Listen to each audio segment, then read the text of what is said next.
¿Cuál es nuestra actitud hacia la palabra de Dios? Saber que las Escrituras están inspiradas por el Espíritu Santo implica obligaciones definidas. Nuestra concepción de la autoridad de la Biblia determina nuestra actitud y mide nuestra responsabilidad. Si la Biblia es una revelación divina, ¿qué sigue? Necesitamos buscar el perdón de Dios. Si se anunciara con autoridad confiable que en una fecha determinada, en el futuro cercano, un ángel del cielo visitaría Nueva York y daría un sermón sobre el mundo invisible, el destino futuro del hombre, o el secreto de la liberación del poder del pecado, ¿qué audiencia mandaría?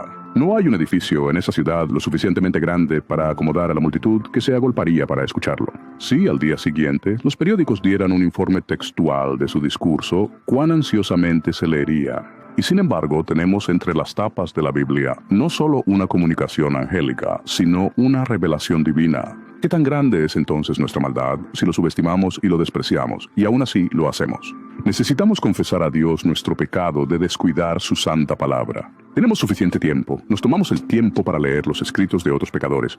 Sin embargo, tenemos poco o nada de tiempo para las Sagradas Escrituras. La Biblia es una serie de cartas de amor divinas, y sin embargo, muchos de los hijos de Dios apenas han roto los sellos. Dios se quejó en el pasado.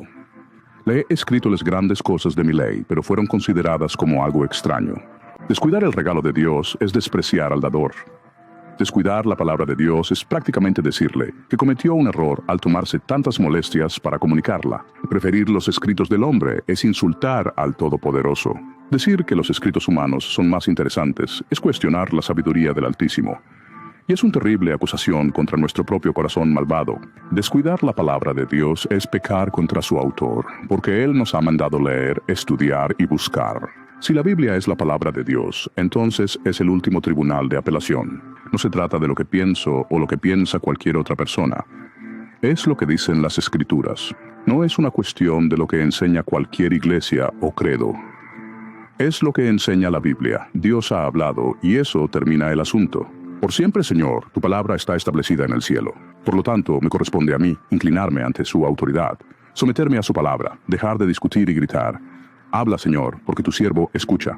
Porque la Biblia es la palabra de Dios. Es el tribunal de apelación final en todas las cosas relacionadas con la doctrina, el deber y la conducta. Esta fue la posición tomada por nuestro Señor mismo. Cuando fue tentado por Satanás, se negó a discutir con él. Se rehusó a abrumarlo con la fuerza de su sabiduría superior. Despreció aplastarlo con una manifestación de su poder omnipotente. Está escrito fue su defensa para cada asalto. Al comienzo de su ministerio público, cuando fue a Nazaret, donde había vivido la mayoría de sus 30 años, no realizó ningún milagro maravilloso, sino que entró en la sinagoga, leyó al profeta Isaías y dijo: «Hoy se cumple esta escritura en sus oídos». Lucas 4:21. En su enseñanza sobre el hombre rico y Lázaro, insistió en que si no escuchan a Moisés y a los profetas, ni se dejarán convencer, aunque uno resucite de los muertos. Lucas 16:31. De esta manera señala que la autoridad de la palabra escrita tiene más peso y valor que el testimonio y la apelación de los milagros. Cuando reivindicaba ante los judíos su afirmación de deidad, Juan 5, hizo referencia al testimonio de Juan el Bautista sobre sus propias obras, al propio testimonio del Padre en su bautismo y luego como ellos fueron el clímax, dijo: «Busca las Escrituras».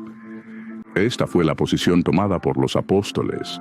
Cuando Pedro justificaba el hablar en otras lenguas, apeló al profeta Joel, Hechos 2:16.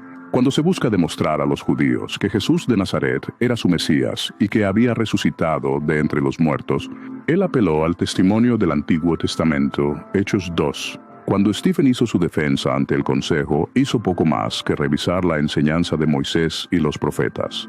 Cuando Saúl y Barnabás emprendieron su primer viaje misionero, predicaron la palabra de Dios en las sinagogas de los judíos, Hechos 13:5.